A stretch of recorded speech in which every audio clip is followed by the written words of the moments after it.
The Packers tried to make a late comeback, but leave the field with a lot of questions left to be answered. We're not going to lie, this one hurt. Packers have a long way to go to play with the big boys.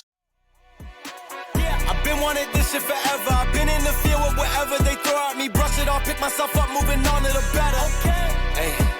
Yeah. Ain't no errors, baby, it's a new era. I wake up early feeling rich like I'm Kesha. Welcome in another episode. Sounds good. Thank you to everyone coming back and taking a listen to us. Know that we do have content every Wednesday, every Saturday. We are on YouTube, Spotify, and Apple Podcasts. Please make sure to give us a sub, like, and follow us on those platforms.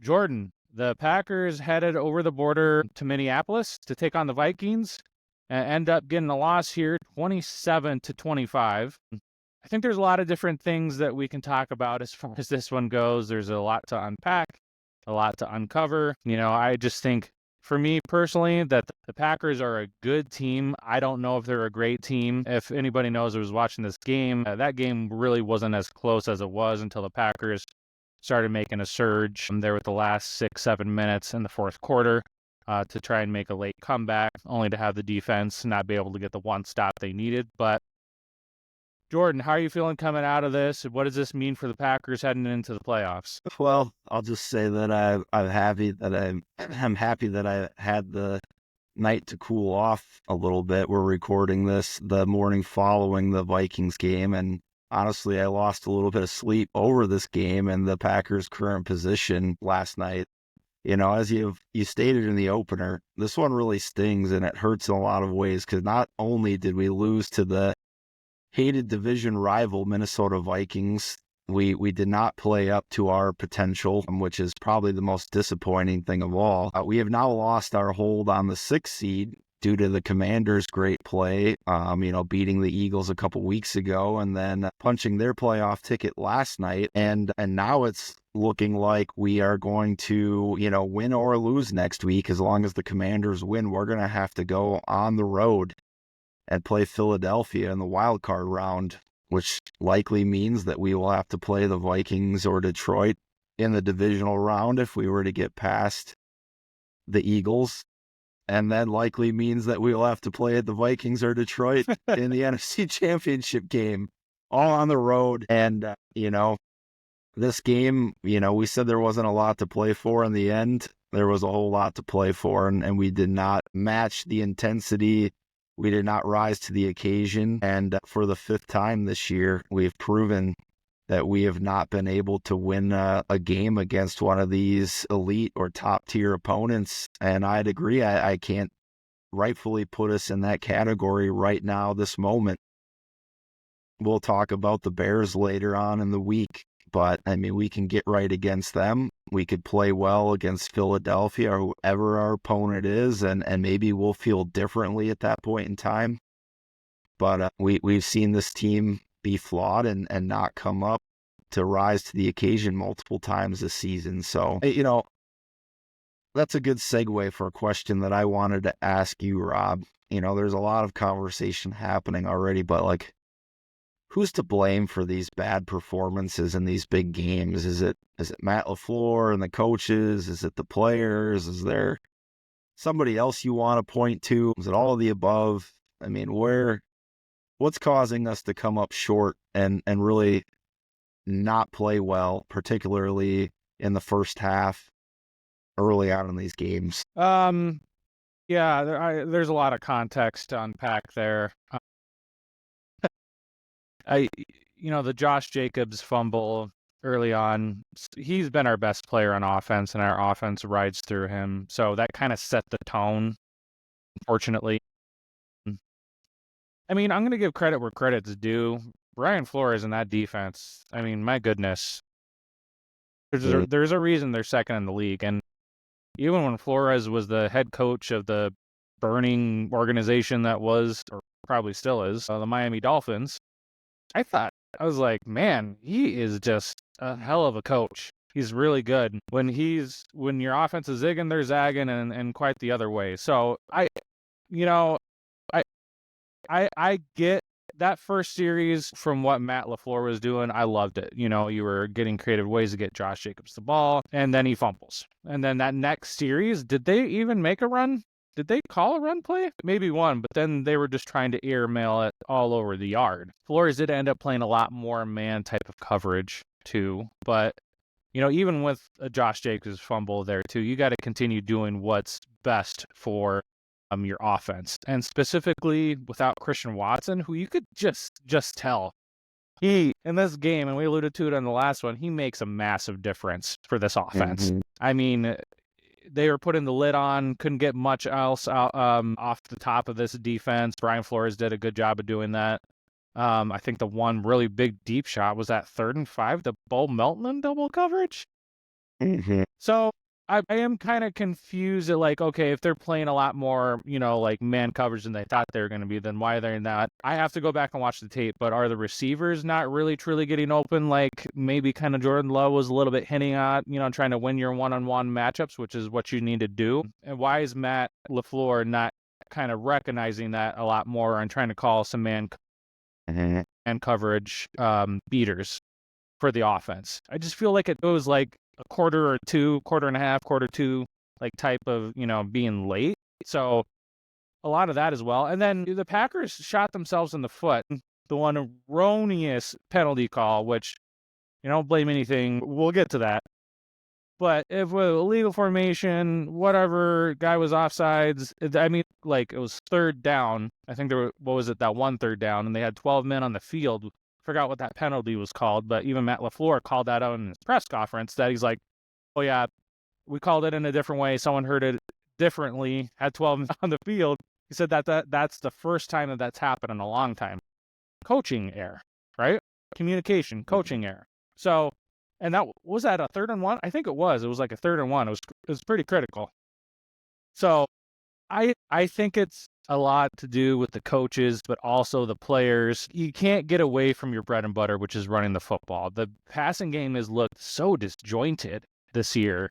Just a little bit off here, a little bit off there. Multiple different passes where you're 6 inches off to Romeo Doubs or whoever it ends up being. And then there's a couple drops in this game too. So you just, you can't win with, when you're making these penalties, you're having these drops, and then you get away from your identity and your bread and butter. I get it. If you're down 21-0, 28-0, whatever, you're down a couple scores.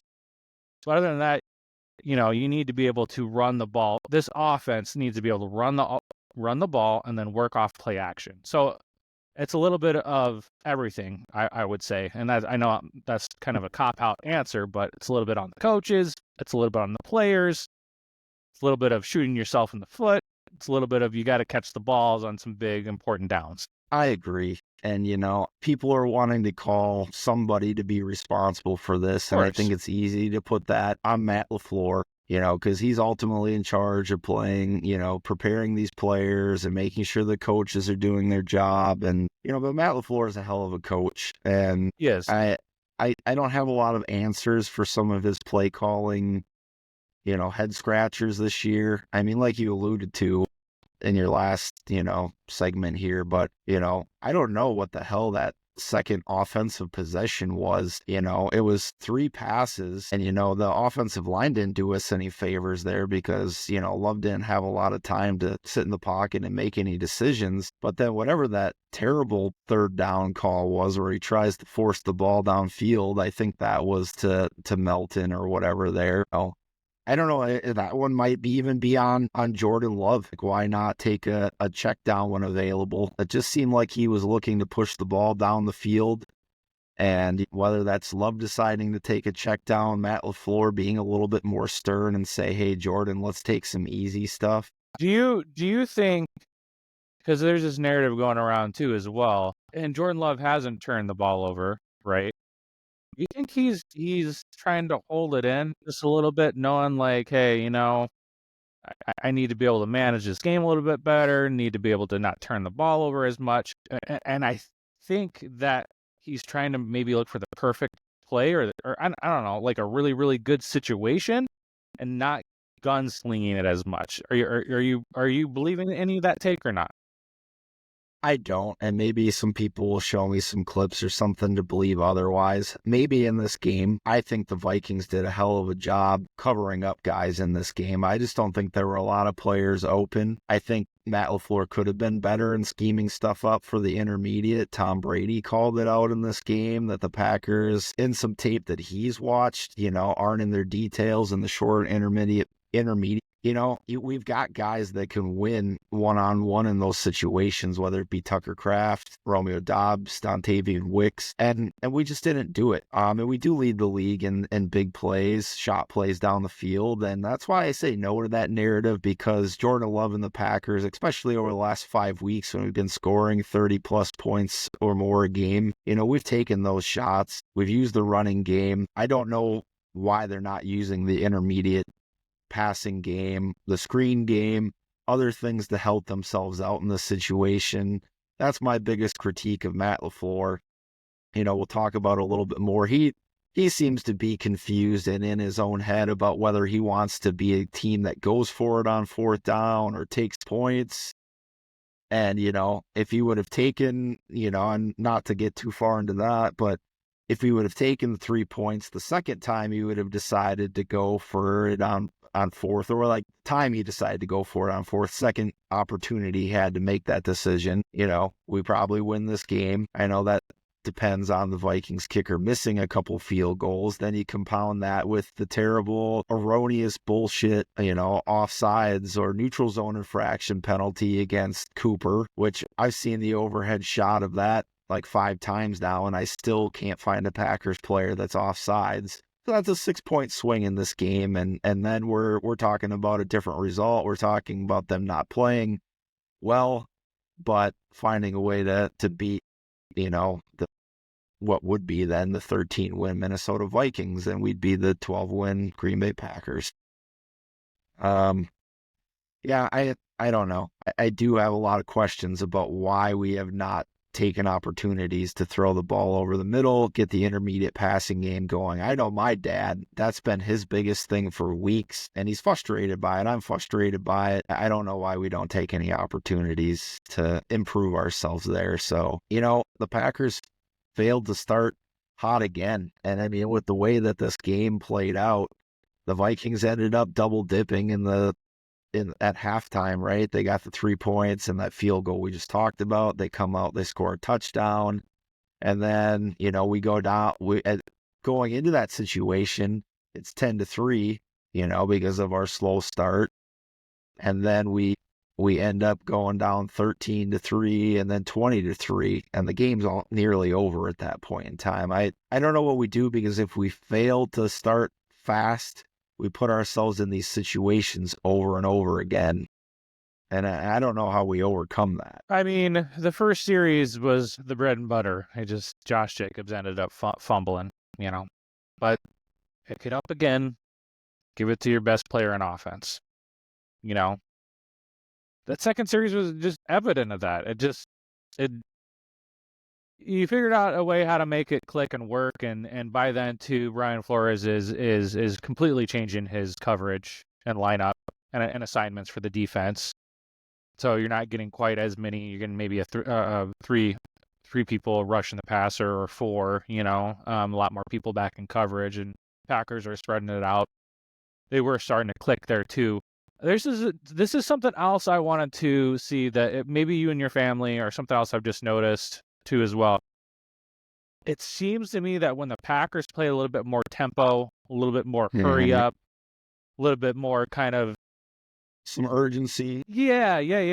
And it was evident there. The last 6-7 minutes, you're like, holy crap, like Packers could score 21 points in about 3 minutes. You know what I mean? What is your thoughts on that? And B, should they be utilizing that a little, maybe just a little bit more? Yeah, I mean, you see it sometimes when they have that desire to start fast. They put points on the board in a hurry, and like last week, and the Saints went up 21, but then they get into those lulls, and that's where I really have some issues with it. Like Matt LaFleur, I think, really wants to play the time of possession game, and he starts getting really conservative. And not to look across the lines here in the division, but like, that's where the Lions are so good. They're just like, all gas all the time. Like, there's like an old adage in the NFL that people remember, and whether it comes back to bite you this season or a later point in time, they say people always remember, and they'll come back and they'll rub it in your face when you don't need it. So it's like, I think Matt LaFleur like plays into that a little bit, like that gentleman's game of like, all right, we got a 21-point lead, a 24-point lead, like let's just run the ball, let's keep people healthy. The Lions say fuck that. They're like, we want to score 40 points. We want to rub your face in the dirt. We were going to win the Super Bowl. And you know what? We've been getting beat up for years, so we don't give a shit. It's our time now. And I just wish we had a little bit more of that mentality. Why not go out and just keep the foot on the gas and be up 40-10? Okay, you want to bring in Malik Willis and, run the ball in the fourth quarter after you have that kind of lead? Let's do it then. Let's not do it at the start of the second half. Yeah, for sure. This leaves me I think that could be another reason as well, too. Like, and I get it. When you got to make subs out, players in, players out, that kind of just destroys that. So then when you're doing hurry up, you have the same players on the field. But why couldn't you have certain like packages, situations, and scenarios, like a certain series? You know what I mean? And I get it. Well, that's your 2-minute offense. Yeah, but I'm thinking something outside of the 2-minute offense that lives, within the other, within the game that's similar to that. But you just wouldn't call it your 2-minute offense. You'd be like your, I don't know, whatever, hurry up tempo, packages and plays that have, 8, 9, 10, maybe probably more, those types of plays to get going and put a little bit more of that gas on that. But yeah, I don't know. Let's talk about a few individual performances here. I mean, like, we'll give Vikings all the credit, that's due, right? Sam Darnold had nearly a career day. Maybe that was the best game of his career. I mean, he had 377 yards and 3 touchdowns. Carrington Valentine, which is the guy I'm going to talk about, got him on an interception. But I mean, man, Sam Darnold came to play in this game. The Vikings secondary clearly came to play. Vikings coaches, they were prepared. So I'll start with giving them all the credit that they deserve. But moving over to the Packers side of the ball, because I don't want to talk about the Vikings too much, I'll throw up. I mean, Justin Jefferson, he's a hell of a receiver too. I mean, contested catch after contested catch. The Vikings are a good football team. And I think that's what's most disappointing, and we'll get to our guys, is that, you see that without some of these penalties, mistakes, lack of execution, that we can play with teams like this and the Lions, and we didn't, and that's what hurts the most. Not that we were just completely outclassed, is that we know we're capable and we just underperformed. So a couple of Packers that did perform, man, Edgerrin Cooper continues to play phenomenally. 11 tackles and 4 tackles for loss. What did you think about Edgerrin Cooper in this game? I mean, he was the bright spot. I mean, all over the field, my goodness. I mean, he's inside linebacker 1. There's just no doubt, in my mind. He, every single time from last week, this week, this whole time that he's been there, I believe he played almost every snap besides one, on this one too as well. He's just, with what you need and what they were trying to do, especially getting Aaron Jones, some pitch ones out, to the right or to the left. Get his speed. He got him more than a couple times, for a 2-3 yard loss. That's what you need, right? I always thought that kind of maybe how it would maybe be a little bit more difficult for him is if you're in a power run type of I formation, bruiser, Detroit Lions, David Montgomery, kind of run it down your field, run it down your throats, excuse me. Type of that style. But for what the NFL mostly is, and trying to get your speedy wide receivers out in the boundaries to make some plays, he's perfect for that. And so, yeah, I think he's easily was the best player yesterday for the whole Packers offense, defense, special teams, for sure. Yeah, I mean, as bad as the defense was, I mean, my 2 really other kind of standout players of the game are both on that side of the ball. I thought the offense had a mid kind of game there. I'm not going to give them a whole lot of credit until the end. Obviously, Josh Jacobs had another nice game, but his fumble was costly, His fumble was costly. But Carl Brooks had a great day, a sack, a pass deflection, and that fumble recovery after that Carrington Valentine interception. And he's got to secure that ball. I know he doesn't get a lot of opportunity to run down the field, but Carl Brooks clearly, ate his Wheaties or, decided he was going to play. And Carrington Valentine had his second interception in 3 games. And man, I mean, it just proves our point. We can't have Stokes on the field over Valentine if we have that option at all. And, those are kind of the 3 players that stood out to me. Did you have anybody else that you wanted to say stood out? No, that sounds about right. I did want to touch on a little bit too what your thoughts were about like Zane Anderson going out, right? He makes that tackle on the special teams. He ends up getting a concussion. That moves, Bullard back up to the safety. Keyshawn Nixon did have a good pass breakup on Addison. I think it was their first series or maybe this Minnesota second series, but really good pass that he almost came down with, was able to break that up. But, Keyshawn Nixon and Javon Bullard on this game against Minnesota, 13 catches on 17 targets, 158 yards, 8 first downs allowed, 1 penalty, and 4 15-plus yard plays allowed. What are your thoughts as far as like the safety position? Maybe Bullard isn't the best, safety going back there. Some people are kind of alluding to maybe why we're not seeing any Kalen King or possibly Katan Oladapo. Bullard didn't get those reps. I get it within the practice week, and same sort of thing kind of happened to him and Jacksonville Jaguars too as well when he got put back there and got cooked against Brian Thomas Jr. What do you think that the Packers do as far as like that goes? And maybe they obviously wanted to play a veteran, want to choose that over some rookies. I totally get that, but if you're going to be giving up touchdowns anyways, why don't you give some of those younger guys some reps and some experience playing in some professional games? I mean, there's a lot to unpack in that question. I mean, we could record a whole episode about that probably, but to try to make it short and respond to you, I don't want to overreact with Bullard. He's coming off an injury.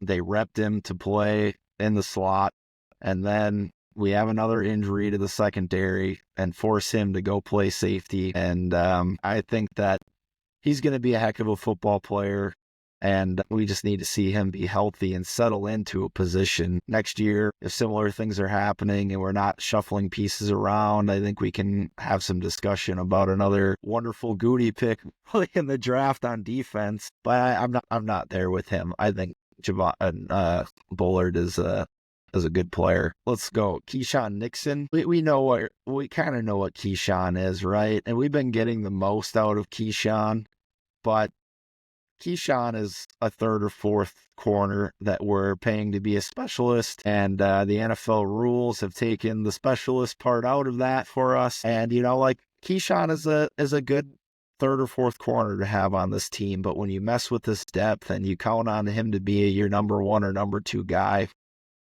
it's tough. We're gonna have to address the corner position this offseason. I expect them to do that through the draft. Maybe free agency, we'll see. Keyshawn as one of your top guys covering the likes of Justin Jefferson and Jordan Addison's not going to get it done. And I know you gave him some credit for that pass breakup. I actually had that in my notes as more of a drop by Addison than a great play by Nixon, because he had Nixon fried. And I think that Addison had a chance to come down with that, and the ground or Addison's hands or whatever more so created that drop. Maybe Nixon got a little bit of a finger or hand in there, but I think Addison dropped that. But then he had that terrible pass interference call against Justin Jefferson. But again, he's not equipped to cover a guy like Justin Jefferson. Most guys in the NFL are not. I mean, you could say that Ja might be that guy, but Ja's not available, so let's not have that discussion. I don't know. Really tough with so many moving pieces in the secondary, and then you're forced to play the likes of Eric Stokes, and that brings me to kind of your last question. Why not give Katan Oladapo or Kalen King a little bit of a chance? Stokes looks unplayable. He had a chance to get his mitt on the ball a couple times. I mean, Eric Stokes couldn't catch a cold.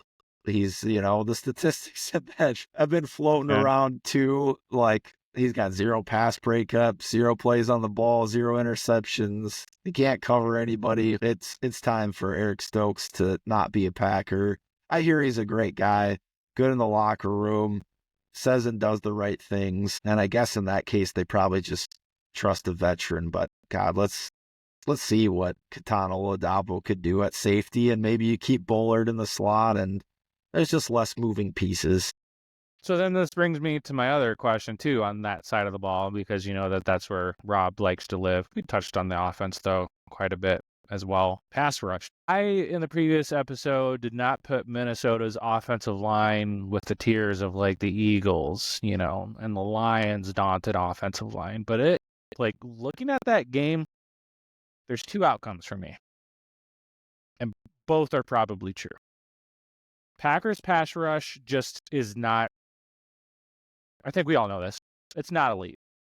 It's not elite. You get a top 10 top 15 offensive line, you're able to not do much. And then B, Minnesota's offensive line was a lot better than, and I'm not trying to watch Minnesota Vikings offensive line reps every sort of weekend. There's only so much content, stuff I can consume. I wish we could get some more offensive line statistics. Maybe there'll be something in the future. But their offensive line, man, Carl Brooks got his, on a couple and made some good pressures. But where's Kenny Clark? Where's Rashawn Gary? Where's Lucas Van Ness? What do you think there as far as the pass rush goes? We need to address it in the offseason. It's probably gonna, our depth at corner and our having the right pieces right now at defensive line, edge are costing us. And it hurt to have Devontae Wyatt leave this game early with a concussion. I felt like he's just entering, a great stretch of football he was playing. I don't know that would have made a difference.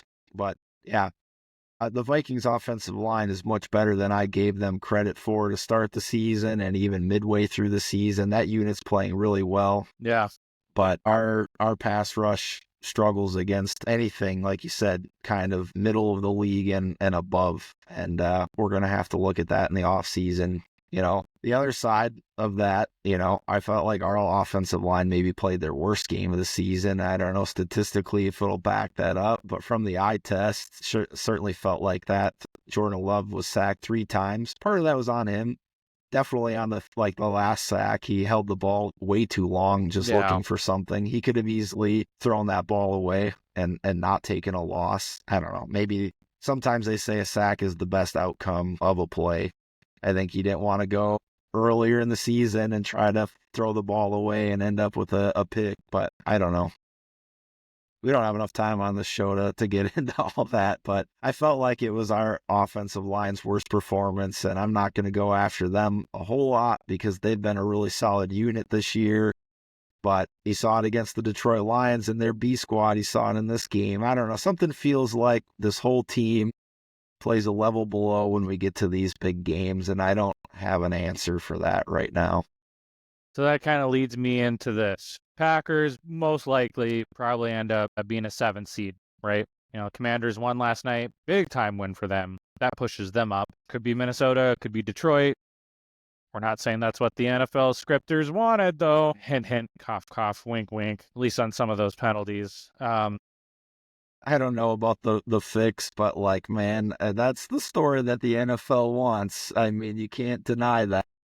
100%. If I'm like a basic NFL script writer, of course, that's what you want. And then now they flexed it to Sunday night. Come on.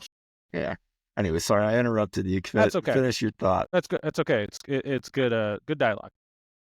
We're gonna end up being a 7 seed then. So after this game, we are not the New York Jets. We are certainly not the New York Giants. We are not, the Carolina Panthers. Right? We are so much better than 90% of the league. 80, whatever, put whatever merit up there. We're not a great team, but we are a very good team. So how are you feeling coming into playoffs, knowing that we are going to have to go through the gauntlet, probably the same exact teams that we've lost to, that we've gotten this close. Now, there's no regular season champions. We all know that when the playoffs switch and that comes on, that's a brand new season. Anything can happen. throw anything out there as far as play calling, playmaking ability, for these certain people's playmakers that we have on the Packers offense or defense. But what are your thoughts going into the playoffs now after this loss? I'll keep it short because we don't have a lot of time left in this episode with y'all. If I'm being honest, where I'm at recording this on December 30th, 2024, day following this game, I'm feeling pessimistic that we can beat all three of those teams and make it to the Super Bowl. And I think there's an opportunity that we could beat one of those teams. We can make some noise like we did early, or not early, but like we did in the wild card round last year, when we beat the brakes off the Cowboys. We could come out and make some noise, and maybe if we play our best game, play mistake-free for the whole year, that we could beat the Philadelphia Eagles. And we could have a nice story, and we'd probably feel okay about ending the season there. But I think that we have played too inconsistently over and over and over again in these games for me to believe that they can do that 3 times against these 3 teams in 3 weeks in a row on the road to get to the Super Bowl. I can't buy that stock right now, and that's my take. Yeah, couldn't agree more. You never know, though. Miracles can happen. Right. So one more thing, and we'll close this out. I called it. I'm going to eat my words in it, but Jaden Reed no-showed in this game. He had 1 catch for 6 yards, had a big drop on that 4th down conversion. Brutal. The one that Matt LaFleur did decide to go for, and clearly can't get open against man coverage. So I don't know what's going on with him. I called for a big game, and we didn't see it. So just wanted to eat some crow there. But as we look around the league, you guys know the results, but the Commanders beat the Falcons in overtime to take that 6th seed. The Bills trounced the Jets 40-14. Buccaneers roll past the Panthers and pretty much lock up that division. I know that they play the Falcons head-to-head, I think, next week, and then the Falcons need some help. Eagles destroyed the Cowboys. Chiefs keep on winning. They're 15-1. The Ravens look like the team that we think they should be and put the Texans in their place, flexing some muscle, winning 31-2.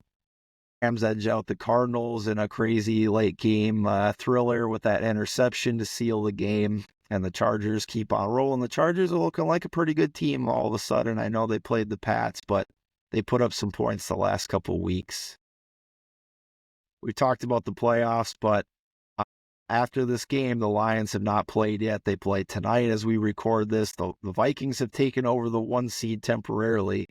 The Eagles are the 2 seed. The Rams are clinched now into the 3 seed. The Buccaneers are going to play the Falcons for a chance to win that 4 seed and win that division. The Lions would be the 5 right now and play the Buccaneers. Commanders are the 6th seed and would play the Rams. Packers are the 7th seed and would play the Eagles on the road. The Seahawks have been eliminated, so that's where it stands after this tough Vikings game. But as always, we've got more great content every Wednesday and Saturday. Thanks everybody for listening. We know this was a little bit of a somber episode, but make sure to share this content with your friends, your family. If you're watching on YouTube, Spotify, or Apple Podcasts, comment, let us know what you think. Connect with us on X. Rob's at Sounds Gouda with 3 A's, and I'm at Olson Jord. But until next time, Packers Nation, have a Gouda morning, a Gouda afternoon, and a Gouda night. Go Pack, go. Go Pack. Been wanting this shit forever. I've been in the field with whatever they throw at me. Brush it off, pick myself up, moving on to the better. Okay. Hey.